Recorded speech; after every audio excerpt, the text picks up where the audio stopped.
بسم اللہ الرحمن الرحیم۔ السلام علیکم دوستوں۔ قبر کی زندگی۔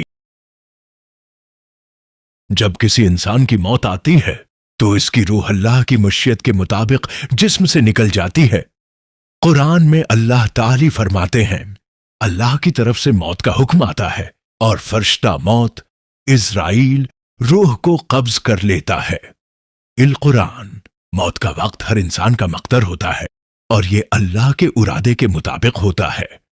انسان جب مر جاتا ہے تو اس کی روح جسم سے نکل کر ایک نئی حقیقت میں منتقل ہو جاتی ہے۔ قبر کی زندگی۔ موت کے بعد انسان کو قبر میں دفن کیا جاتا ہے۔ قبروں کی زندگی ایک اہم اور حساس مرحلہ ہے۔ اس وقت انسان کو قبر میں سوالات کا سامنا کرنا پڑتا ہے۔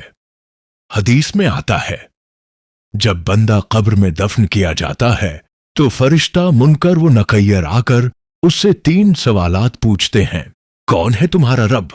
تمہارا دین کیا ہے؟ تمہارا نبی کون ہے؟ جو شخص ان سوالات کے صحیح جواب دے دیتا ہے وہ قبر میں سکون و آرام پاتا ہے، اور جو شخص ان سوالات کے جواب میں غلط ہوتا ہے اسے عذاب کا سامنا کرنا پڑتا ہے۔ قبر میں انسان کے جسم کی حالت کے مطابق اس کا روحانی درجہ بھی متعین ہوتا ہے۔ قبر کی زندگی ایک طور پر انسان کے اعمال کا پہلا امتحان ہے۔ قیامت کا دن۔ قیامت کے دن اللہ تعالی تمام انسانوں کو زندہ کرے گا تاکہ ان کا حساب لیا جا سکے۔ قیامت کے دن زمین اور آسمان کی صورت میں بھی تبدیلی آئے گی۔ قرآن میں اللہ فرماتے ہیں، جب زمین اپنی خبر دے گی اور انسانوں کا حساب لیا جائے گا تو وہ سامنے آئیں گے اور اللہ ان کے اعمال کا حساب لے گا۔ قیامت کا دن اللہ کی طرف سے عدل و انصاف کا دن ہوگا، اور اس دن ہر انسان کو اس کے اعمال کے مطابق جزا یا سزا دی جائے گی۔ قیامت کے دن اللہ کی عدالت میں کوئی شخص نہ چھپ سکے گا، نہ کسی کو کسی دوسرے کی مدد حاصل ہوگی۔ 4 حساب کتاب کا عمل۔ قیامت کے دن اللہ تعالی ہر انسان کا حساب لے گا۔ جو شخص اپنی زندگی میں نیک عمل کر چکا ہوگا اور اللہ کی رضا کی کوشش کی ہوگی وہ کامیاب ہوگا۔ قرآن میں اللہ فرماتے ہیں، وہ جو ایمان لائے اور نیک عمل کیے وہ جنت میں داخل ہوں گے اور وہ ہمیشہ وہاں رہیں گے۔ القرآن۔ اسی طرح جو لوگ کفر یا گناہ میں مبتلا رہیں گے ان کو عذاب دیا جائے گا۔ جنت کی حقیقت جنت اللہ کی نعمتوں کا انعام ہے، جہاں اہل ایمان ہمیشہ خوش و خرم رہیں گے۔ جنت میں ہر قسم کی خوشیاں، آرام اور نعمتیں ہوں گی۔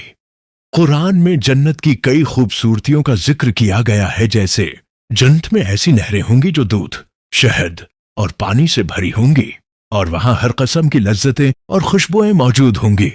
القرآن۔ جنت میں اہل ایمان کو اللہ کی قربت اور نظر کا انعام بھی ملے گا، جو کہ سب سے بڑی خوشی ہوگی۔ دوزخ کی حقیقت۔ دوزخ ایک دردناک اور اذیت ناک جگہ ہے جہاں وہ لوگ جائیں گے جو اللہ کی نافرمانی کرتے رہے اور جنہوں نے کفر اختیار کیا۔ دوزخ میں ہمیشہ کا عذاب ہوگا اور اس کی شدت کا کوئی انتہا نہیں۔ قرآن میں دوزخ کے عذاب کی شدت کا ذکر اس طرح کیا گیا ہے، دوزخ کا عذاب اتنا شدید ہوگا کہ جسم جلا دے گا اور روح کو بھی اذیت دے گا۔ القرآن۔ دوزخ میں جانے والے انسانوں کو وہاں کی سخت سزا، آگ اور تکالیف کا سامنا ہوگا، مگر اس کے باوجود وہ کبھی بھی عذاب سے آزاد نہیں ہو سکیں گے۔ اللہ کی رحمت۔ اللہ کی رحمت بہت وسیع ہے اور وہ اپنے بندوں کو معاف کرنے والا ہے۔ قیامت کے دن اللہ کی رحمت اور مغفرت کا دروازہ کھلا ہوتا ہے، اور اللہ اپنے بندوں کو بخشنے کا ارادہ کرتا ہے تو وہ ان کو جنت میں داخل کر دیتا ہے، چاہے ان کے اعمال کچھ بھی ہوں۔ حدیث میں آتا ہے، اللہ کی رحمت اس کے عذاب سے زیادہ وسیع ہے۔ روحانی حقیقت۔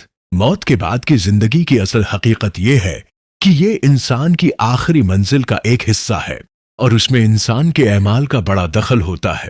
جو شخص اپنی زندگی میں اللہ کی رضا کی کوشش کرے گا اس کے لیے آخرت میں کامیابی ہے۔